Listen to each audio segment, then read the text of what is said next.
سبحان الذی اسری بعبدہ لیلا، پاک ہے وہ ذات جو اپنے بندے کو رات کے تھوڑے سے حصے میں لے گیا مسجد حرام سے مسجد اقصی کی طرف، وہ مسجد اقصی جس کے ارد گرد ہم نے برکتیں رکھی ہیں۔ اس میں معراج کے واقعے کا تذکرہ ہے۔ رسول اللہ صلی اللہ علیہ وسلم کو نبوت ملنے کے بعد اور ہجرت سے پہلے رات میں جبریل علیہ السلام آئے۔ احادیث میں یہ مضمون بہت واضح ہے، قرآن میں بہت اجمال ہے، ڈیٹیل نہیں ہے۔ احادیث میں بخاری مسلم کی صحیح احادیث ہیں، بہت کثیر روایات ہیں جن میں بہت ڈیٹیل کے ساتھ اللہ نے نبی صلی اللہ علیہ وسلم نے اس مضمون کو بیان کیا، اور قرآن میں اجمالی بیان ہوا ہے۔ اور احادیث میں جو ہمیں واقعہ ملتا ہے اس کا خلاصہ یہ ہے کہ رات کے تھوڑے سے حصے میں ایک معجزہ ظاہر ہوا۔ اللہ تعالیٰ نے اپنے حبیب صلی اللہ علیہ وسلم کو رات کے تھوڑے سے حصے میں براق پر بٹھایا، براق جو خچر کو کہتے ہیں عربی میں، اور وہ بجلی کی تیزی کے ساتھ اس نے سفر کیا۔ مسجد حرام سے راتوں رات وہ لے کر گیا مسجد اقصی۔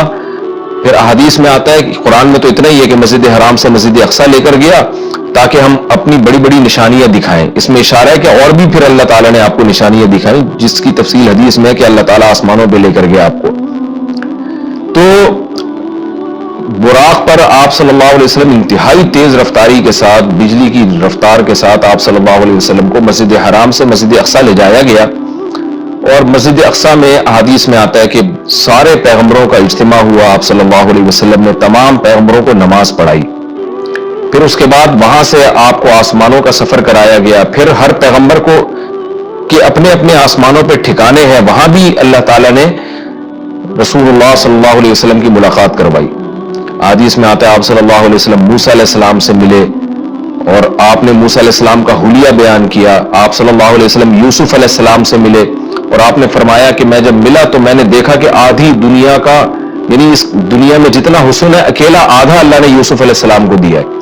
ابراہیم علیہ السلام سے ملاقات ہوئی، پھر سدرۃ المنتہا تک آپ کو لے جایا گیا، جیسے کہ سورہ نجم میں ہے وَلَقَدْ رَآهُ مَرَّةً أُخْرَىٰ کہ اللہ نے ہمارے نبی صلی اللہ علیہ وسلم نے، محمد صلی اللہ علیہ وسلم نے جبریل کو بھی دیکھا ہے۔ ایک تو افق اعلیٰ میں دیکھا ہے اور ایک اور دفعہ بھی دیکھا ہے عند سدرۃ المنتہا، سدرہ منتہا پر۔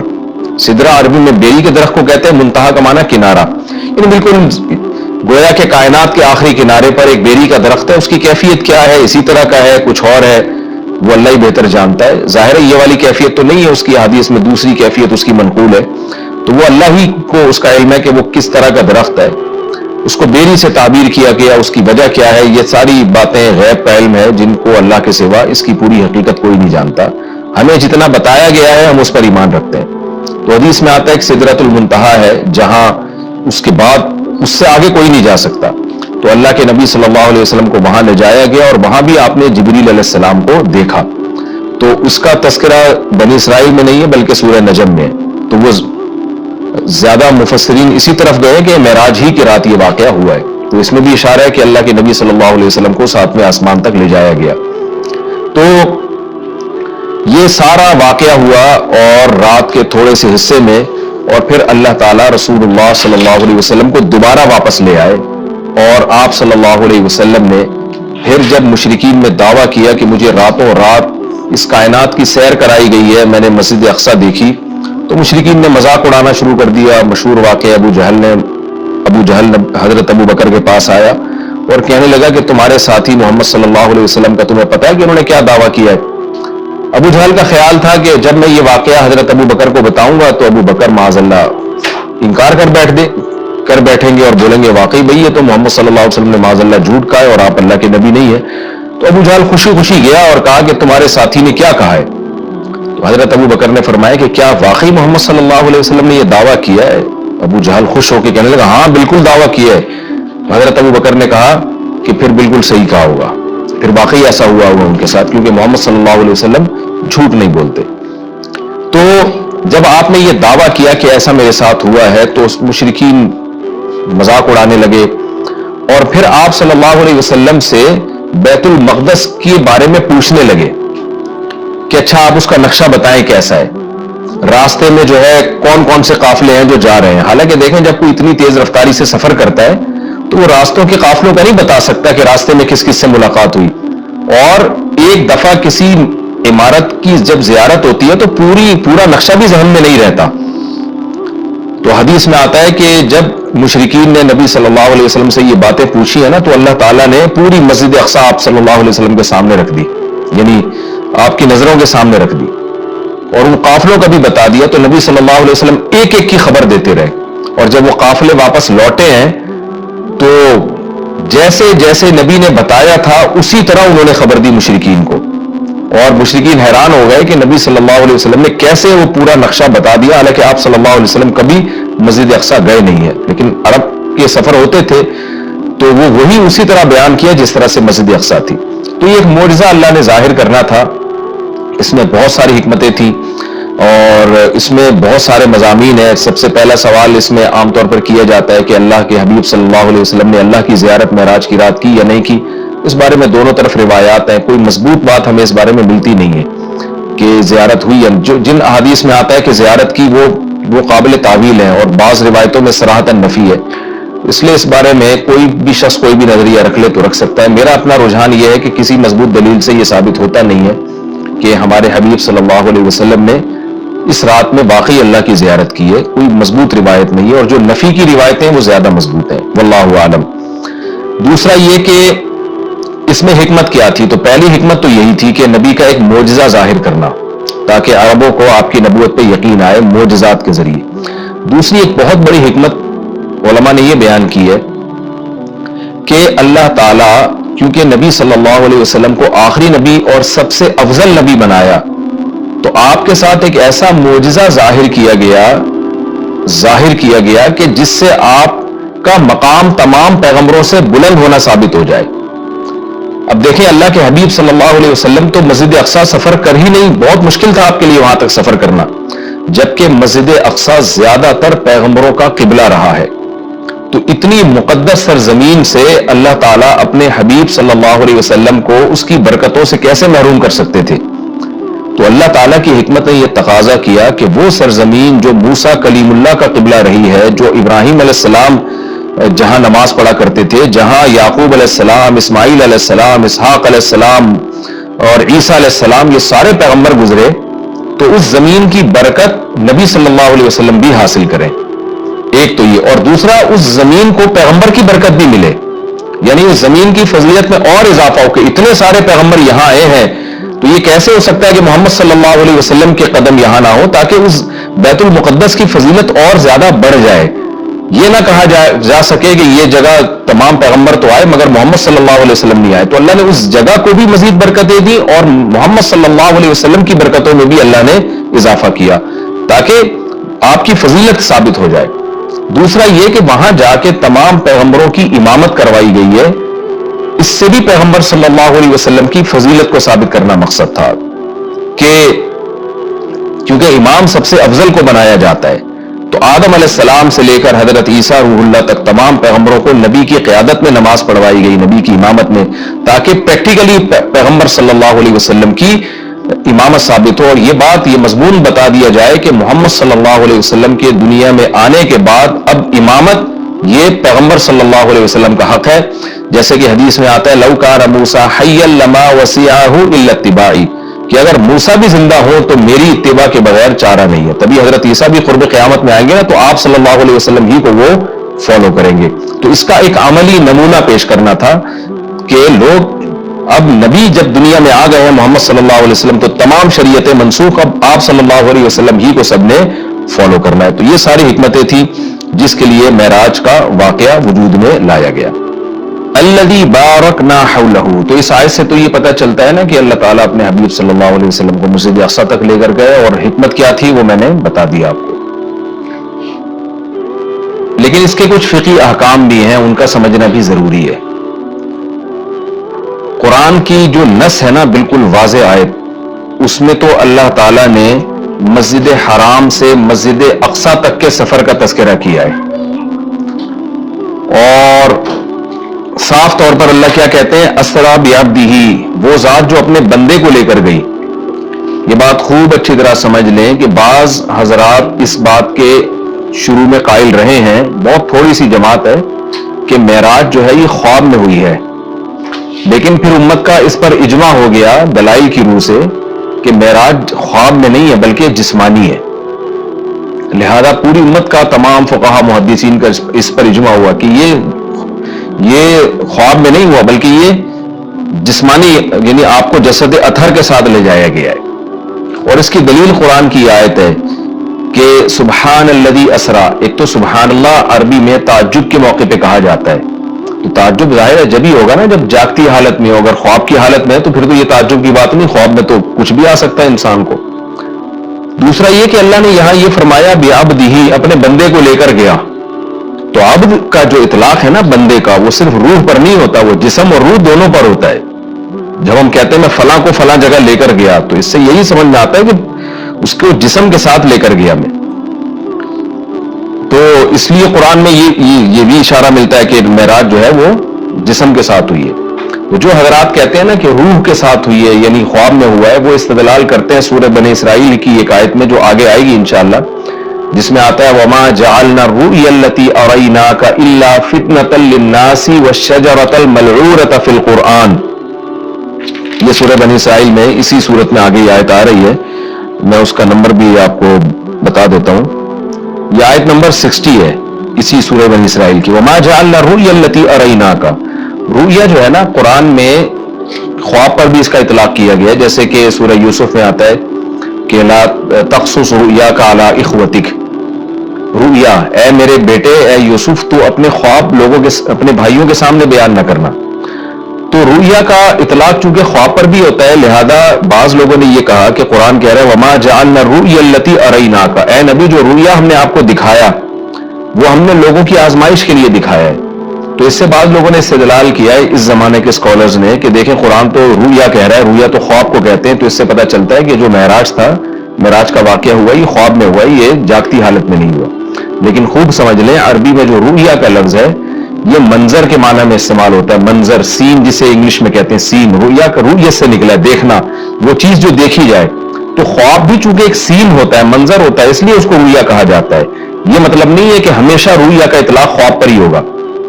اور اس کی دلیل اسی آیت میں موجود ہے. قرآن کیا کہہ رہا ہے؟ ہم نے جو آپ کو منظر دکھایا وہ اس لیے دکھایا تاکہ لوگوں کی آزمائش کا ذریعہ بنے. آزمائش جب ہی ہوگی نا جب کچھ اس کو مانیں گے، جب کچھ انکار کریں گے. اگر یہ خواب ہوتا تو پھر آزمائش تھوڑی ہوتی، پھر تو مشرکین بھی کہہ لیتے بھائی خواب تو کچھ بھی آ سکتا ہے. اور آگے قرآن کیا کہہ رہا ہے وَالشَّجَرَةَ الْمَلْعُونَةَ فِي الْقُرْآنِ. اسی طرح وہ درخت جو ملعون درخت ہے جس کو شجرہ زقوم کہا گیا ہے، وہ بھی ہم نے ایک لوگوں کے لیے آزمائش بنایا ہے.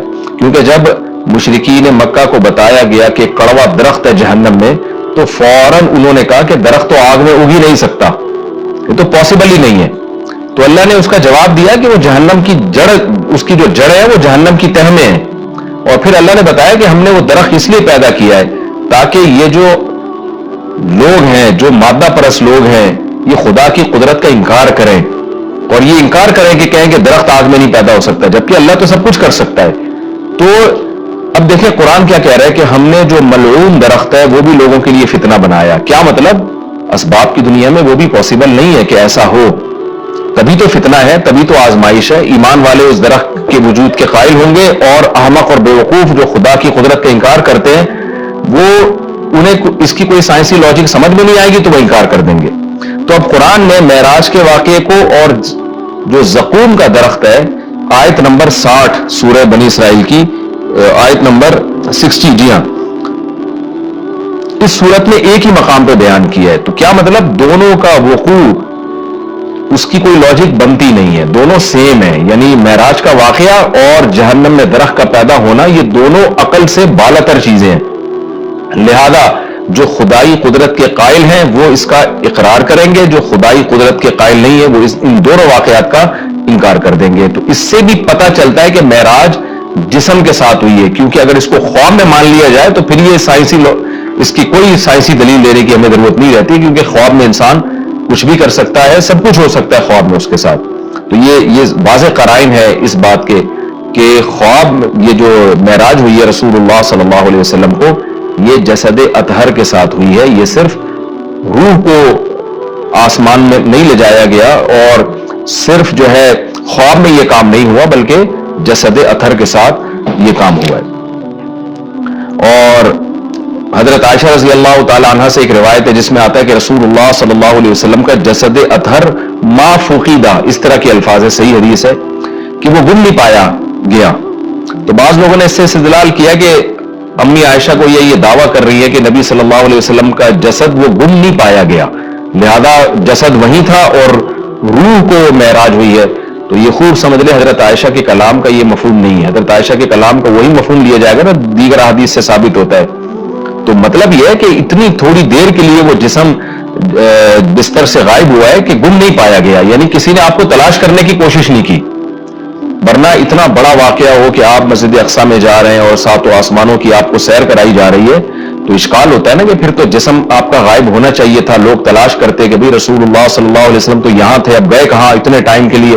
تو اتنا تھوڑے عرصے میں یہ آنن فانن بجلی کی رفتار کے ساتھ ہوا ہے کہ رسول اللہ صلی اللہ علیہ وسلم کو تلاش کرنے کی کوشش نہیں کی گئی. ایک سیکنڈ کے بھی ہو سکتا ہے ہزارویں حصے کے اندر یہ کام ہوا. اب رہا یہ مسئلہ کہ یہ کام سیکنڈ کے ہزارویں حصے میں ہو کیسے گیا. جب اتنے واقعات ہوئے، مسجد اقصیٰ میں آپ گئے، اتنا لمبا سفر، پھر وہاں اپنے پیغمبروں کو نماز پڑھائی، پھر وہاں سے آپ کو آسمانوں کی سیر کرائی گئی، مختلف آسمانوں پہ دوبارہ سے مختلف پیغمبروں سے ملاقات ہوئی، اور یہ سارا واقعہ ہونے کے بعد دوبارہ براق پہ بجلی کی رفتار کے ساتھ آپ کو لایا گیا، اور پھر آسمان میں آکسیجن کہاں تھی، اور ایک چیز اتنی اسپیڈ کے ساتھ چلے گی وہ تو ہوا میں رگڑ کھا کے جو ہے ہلاک ہو جائے گی جیسے کہ وہ خچر تھا یا جو براق تھا. تو یہ ساری چیزیں کیسے ممکن ہیں؟ ان تمام باتوں کا جواب اللہ نے سبحان الذی میں دے دیا کہ سبحان الذی، وہ ذات ہر عیب سے پاک ہے جس نے یہ کام کیا. کیا مطلب؟ یہ انسانوں کے لیے ناممکن ہے، اللہ کے لیے ناممکن نہیں ہے، کیونکہ اللہ تعالیٰ عیب سے پاک ہے، اور عاجز ہونا، کسی کام کو نہ کر سکنا، یہ بھی ایک عیب ہے.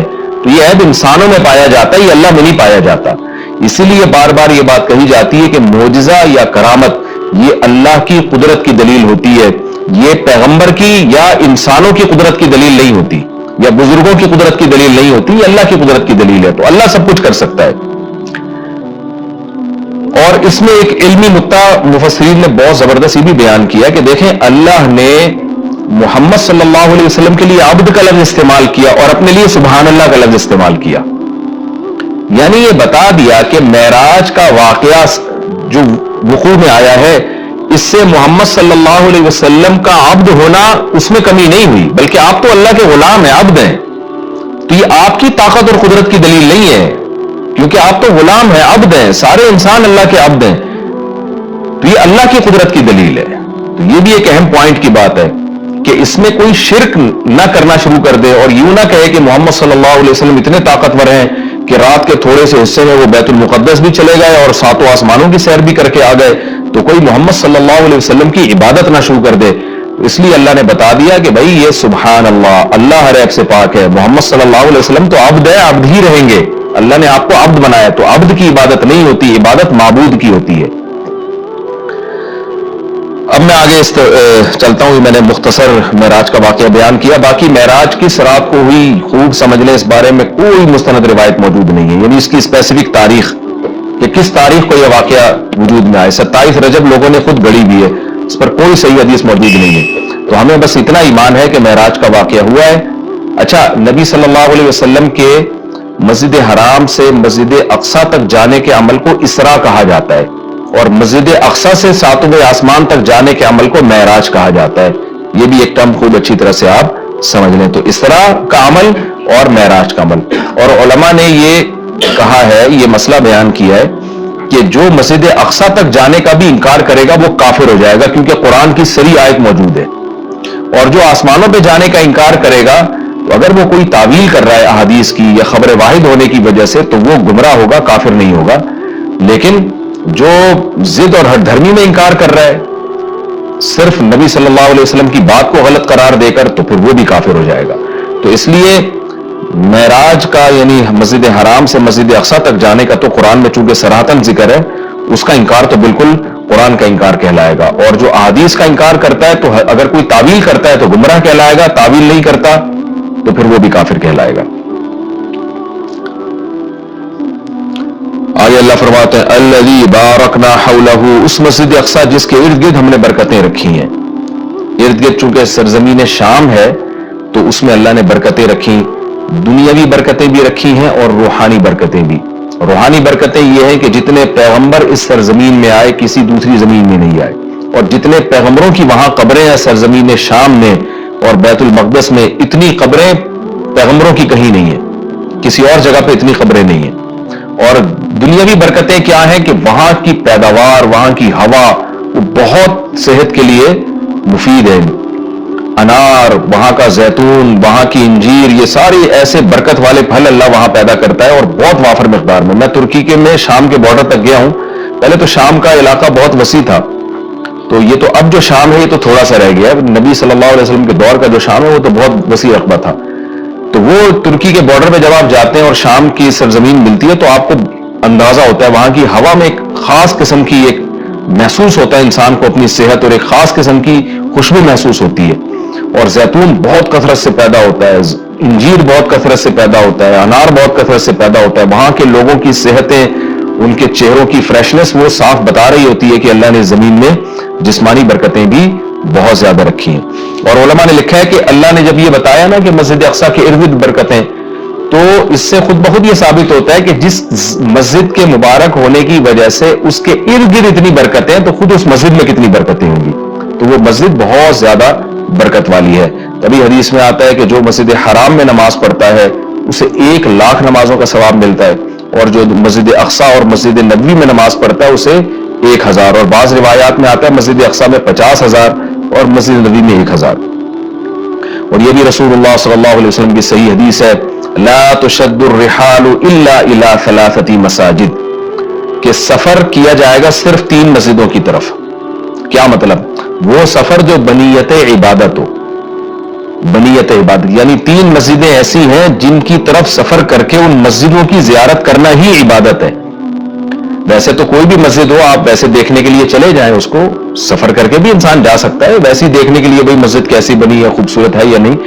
لیکن اعلیٰ وجہ تقرب یعنی وہ سفر جو بطور عبادت کے ہوگا, ان میں صرف 3 مسجدیں ایسی ہیں جن کی طرف زیارت کے لیے سے جانا ہی بذات خود شریعت میں مقصود ہے اور ایک عبادت ہے, اور ان میں جا کے نماز پڑھنے کی اضافی بہت زیادہ فضیلت ہے. تو وہ 3 مسجدیں آپ نے فرمایا, ایک مسجد حرام, ایک مسجد اقصیٰ اور ایک مسجد نبوی. تبھی مسلمان جب تک مسجد اقصیٰ آزاد نہیں تھی تو مسلمان مسجد اقصیٰ بھی سفر کر کے جایا کرتے تھے, مسجد حرام بھی, اور مسجد نبوی تک تو الحمدللہ اب بھی جاتے ہیں. اور اللہ سے ہم دعا کرتے ہیں کہ اللہ تعالیٰ مسجد اقصیٰ کو دوبارہ آزاد کرائے تاکہ ہمیں بھی وہاں جا کے نماز نصیب ہو اور مسجد اقصیٰ کی ہمیں بھی زیارت نصیب ہو. یہ ہر مسلمان کی تمنا ہے, اور بہت سے لوگوں کو اللہ نے یہ توفیق دی ہے, وہاں جاتے ہیں, اور بہت سے لوگ اس زیارت سے محروم ہیں. تو ہم یہ دعا کرتے ہیں کہ اللہ تعالیٰ وہ مبارک مسجد جس کی طرف اللہ اپنے حبیب صلی اللہ علیہ وسلم کو معجزاتی طور پر لے کر گیا, اور خاص طور پر ہمارے حبیب صلی اللہ علیہ وسلم کو وہاں نماز پڑھوائی گئی معجزاتی طور پر, اللہ ہمیں بھی اس مقدس سرزمین کی زیارت کی توفیق نصیب فرمائے اور ہمارے لیے آسان فرمائے. آگے اللہ فرماتا ہے لِنُرِيَهُ مِنْ آیَاتِنَا, ہم نے یہ سفر اس لیے کرایا تاکہ ہم محمد صلی اللہ علیہ وسلم کو اپنی نشانیوں میں سے کچھ نشانیاں دکھائیں. وہ نشانیاں یہی ہیں کہ جو معراج کی رات آپ کو دکھائی گئی, پیغمبروں کی زیارت کروائی گئی, جنت جہنم دکھائی گئی, تو یہ ساری بڑی بڑی نشانیاں تھیں. خود معراج خود ایک بڑی نشانی ہے. إِنَّهُ هُوَ السَّمِيعُ الْبَصِيرُ, اللہ تعالیٰ خوب سننے والا اور دیکھنے والا ہے. یعنی انسان تو محتاج ہے کہ جب تک اسے سنایا نہ جائے وہ سن نہیں سکتا, دکھایا نہ جائے وہ دیکھ نہیں سکتا. تو پیغمبر صلی اللہ علیہ وسلم بھی خود سے نشانیاں نہیں دیکھ سکتے, اللہ نے دکھائی, اللہ نے سنائی. لیکن اللہ وہ ذات ہے جو سمیع بھی ہے اور بصیر بھی, اسے وہ ہر وقت ہر چیز کو دیکھ بھی رہا ہے اور ہر وقت ہر چیز کو سن بھی رہا ہے. آگے اللہ تعالیٰ ارشاد فرماتے ہیں وَآتَيْنَا مُوسَى الْكِتَابَ, یہ پیغمبروں کا سلسلہ نیا نہیں ہے, پرانا ہے. ہم نے محمد صلی اللہ علیہ وسلم کو جیسے کتاب دی ہے اور محمد صلی اللہ علیہ وسلم کو نشانیاں دکھا رہے ہیں, تو آپ سے پہلے موسیٰ علیہ السلام کو بھی ہم کتاب دے چکے ہیں. اور بیت المقدس کا تذکرہ ہے نا, تو یہودی بیت مقدس پہ ہمیشہ سے دعویٰ کرتے رہے کہ بیت المقدس تو ہمارا ہے اور اس میں تو ہمارے پیغمبر مدفون ہیں. تو اس کا بھی اللہ جواب دے رہے ہیں کہ ہم نے اہل یہودیوں کو کتاب دی تھی, مگر انہوں نے کتاب کا حشر کیا. تو آگے پورے رکوع میں اسی کی تفصیل ہے کہ کس طرح انہوں نے خدا کی نافرمانی کی ہے, جس کے نتیجے میں اللہ نے ان سے یہ خلافت چھینی ہے اور بیت المقدس ان سے چھینا گیا ہے. اسی کا تذکرہ ہے. وَآتَيْنَا مُوسَى الْكِتَابَ, ہم نے موسیٰ کو کتاب دی.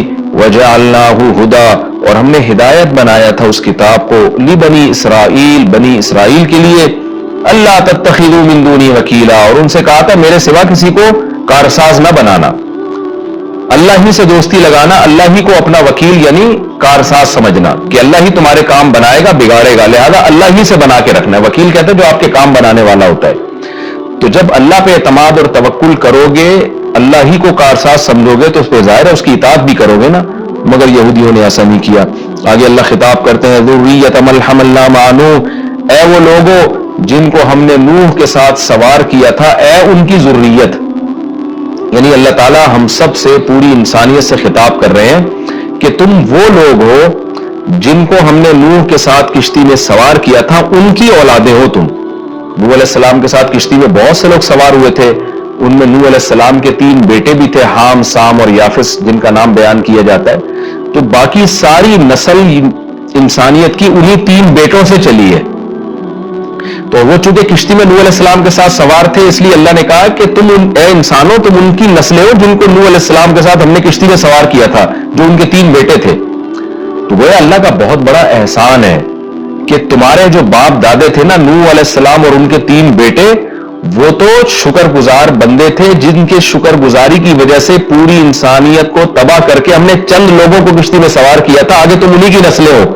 اگر وہ شکر گزار نہ ہوتے تو تمہیں بھی زندگی اور حیات نہ ملتی. اس لیے آگے فرمایا انہ کان عبدا شکورا, نوح تو اللہ کے شکر گزار بندے تھے, تو تم انہی کی اولاد ہو جن کو ہم نے کشتی میں سوار کیا. تو گویا کشتی میں سوار کرنے والوں پر بھی ہم نے احسان کیا اور تم پر بھی ہم نے احسان کیا, کیونکہ اگر ان کو ہم کشتی میں سوار نہ کرتے اور طوفان میں غرق کر دیتے تو تم بھی پیدا نہ ہوتے. تو اللہ تعالیٰ ہمیں ترغیب دے رہے ہیں کہ تمہارے باپ شکر گزار تھے جن کی وجہ سے ان کو اور ان کے بیٹوں کو میں نے کشتی میں سوار کر کے بچایا, تو انہی کی وجہ سے میں نے تمہیں بھی بچایا. تو اے ان لوگوں کی ذریت, اے ان لوگوں کی نسلوں جن کو میں نے نوح کے ساتھ کشتی میں سوار کیا تھا, نوح شکر گزار آدمی تھے. تو کیا مطلب, تم بھی میری آیات کو غور سے سنو اور تم بھی شکر گزار بنو.